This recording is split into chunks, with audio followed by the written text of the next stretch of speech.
Welcome to New York's Thermal Energy Network Summit.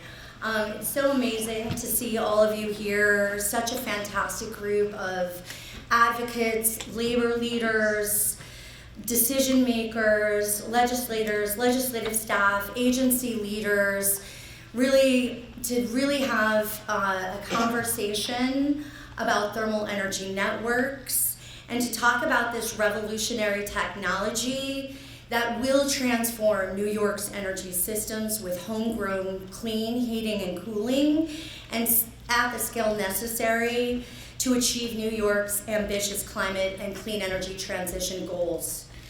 We're going to highlight today a lot of the economic opportunities, and I'm really excited. So thank you all for making time in your day to be here. My name is Lisa Dix. I'm the New York Director of the Building Decarbonization Coalition. The Building Decarbonization Coalition unites building industry leaders and stakeholders, policymakers, environmental, climate justice, labor leaders, and New York decision makers to forge scaled solutions and policy pathways to fully decarbonize New York and the nation's building sector by 2045. We work to transform the nation's built environment by building a movement and through customer education, consumer education and outreach, policy, regulatory action, and legislation. New York is leading the nation in the clean energy transition. In 2019, the New York Legislature passed and enacted the Climate Leadership and Community Protection Act, where we set out nation-leading goals to transform our energy systems away from fossil fuels and to clean energy, to achieve bold emissions reductions targets, to achieve a net zero emissions across our economy by 2050, and ensure that our communities most overburdened with climate pollution will receive the investments and benefits from climate action. New York's buildings represent a little bit over 32% of climate emissions, which is the highest emitting sector of our economy. And we have a lot of work to do. Over the last 2 years, Governor Hochul and the New York State Legislature has prioritized and leaned in to advancing nation-leading building decarbonization progress, including the first in the nation building decarbonization zero emissions buildings for new construction, including passing and enacting the advanced codes and standards, which sets targets on non-federally regulated appliances and efficiency standards, and a commitment to 2 million all-electric ready and electrified homes by 2030 by prioritizing 800,000 homes in underserved communities. In 2022, the legislature passed and the governor signed the first in the nation Utility Thermal Network and Jobs Act of 2022, or UTENJA. This bill is one of the most important efforts to date to usher in the clean energy transition for buildings at scale in this state. UTENJA requires New York's 7 investor-owned utilities to each pilot up to 5 thermal energy networks across their service territories within different built environments all across our state. The act requires that the Public Service Commission set permanent rules and regulations for TENS based on learnings for the pilots and to create a permanent model, a new utility model to make thermal energy networks and other neighborhood scale decarbonization solutions a permanent tool in the toolbox for our utilities to scale building decarbonization. What's unique about this bill is that it incorporates mandates from the climate law that directly invest 40% in communities, in underserved communities. And what that means is that 40% of the projects that are coming out under this act, at least, will be located in underserved communities where they will see the benefits. And these projects also will be constructed, operated, and maintained by the union workforce in New York. The Utility, Thermal Energy, and Jobs Act passed unanimously in the Senate and nearly unanimously in the Assembly. So let's just take a moment and let that sink in. It passed outside of the budget as a standalone bill unanimously, nearly unanimously. And why? Why did this amazing, bold climate progress pass with so much support? It was because of the exemplary leadership of our legislative leaders, and it was because of the coalition that was formed that worked to help get this bill over the finish line. This coalition was made up of all of the utilities, labor, the buildings industry, environmental, and climate and environmental justice organizations. That include the New York State AFL-CIO, the New York State Building and Construction Trades, the UA, the United Associations of Steam Fitters, Pipe Fitters, Plumbers, and Sprinkler Fitters, the utility workers, BDC, my organization, New York League of Conservation Voters, Alliance for a Green Economy, We Act for Environmental Justice, Alliance for a Greater New York, and the Sierra Club Atlantic chapter. How did we get together and decide what we wanted to do? This was a very long effort where we worked together to focus on the solutions that unite us rather than divide us.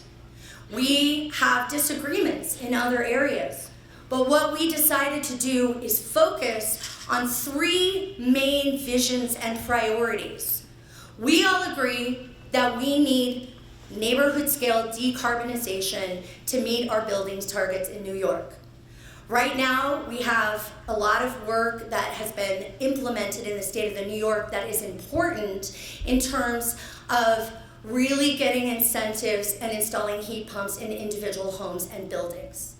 But we need to go way further and way faster. We need to be literally taking entire streets and decarbonizing them, block by block and community by community. And that was the core to all of our beliefs, including labor, including the environmental community, environmental justice, the building industry, and even the utilities. It's a clear transition pathway, and we all agree. We also, as a fundamental principle, agreed that we needed a real just transition for New York's union workforce. The same workers that are going to be working on thermal energy networks in the state of New York are the same workers that work on the gas system, the same workers that construct the gas system, and the same workers that operate and maintain the gas system. We also had a fundamental agreement that the investments and benefits of these projects and the workforce were going to happen in underserved communities, including recruitment into union training programs, as well as ensuring that the communities that have been underserved and overpolluted by climate pollution are also going to receive the benefits of these systems. After the UTENJA passed, this group of people stayed together, and we have a big vision. We created a new collaborative. It's called UpgradeNY, and our vision is this. We want to see UTENJA implemented, these pilots moving forward. We want to get them constructed and in the ground, and we want to give the utilities this tool in their toolbox permanently to scale building decarbonization. We also have another vision. This is where the utility pathway is. Our next vision is also, we have current executive order, it's called Executive Order 22, which is lead by example.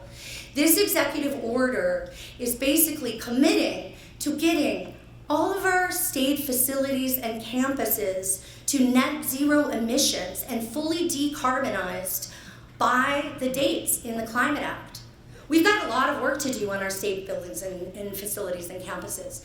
And thermal energy networks are going to be one of the most cost-effective ways in which we're going to be able to achieve that. And we're not only going to be able to scale the market, but we're also going to be able to scale the union workforce.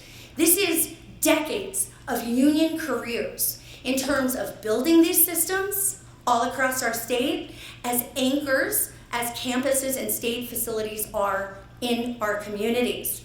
Our vision that we want to see these TENs built in this realm and in this market sector, as well as we want to see TENs scaling at the utility level, because eventually we're going to connect them all together.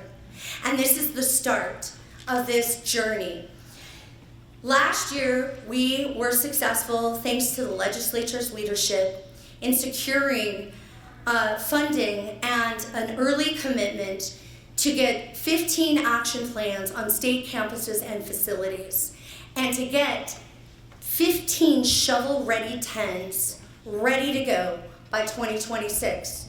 The New York Power Authority, in conjunction with a bunch of our other state leaders from OGS to NYSERDA to MTA and all of the other state entities that own and operate buildings are going to be with us on this journey, because this is one of the biggest tools in the toolbox we're going to be able to do right now and in really short order to really eliminate the carbon pollution in all of our state buildings, campuses, and facilities. Last year, the legislature also appropriated funds to move forward and move the SUNY-Albany Thermal Energy Network to the next level. And this year, we're going back to the legislature and asking for an additional $90 million to advance TENs at the University of Buffalo and at SUNY Purchase. So, that's us. We have an excellent panel with fantastic panelists today. There's two panels. Our first panel is level setting, and we're going to really dig into what are thermal energy networks and what are the opportunities for New York State.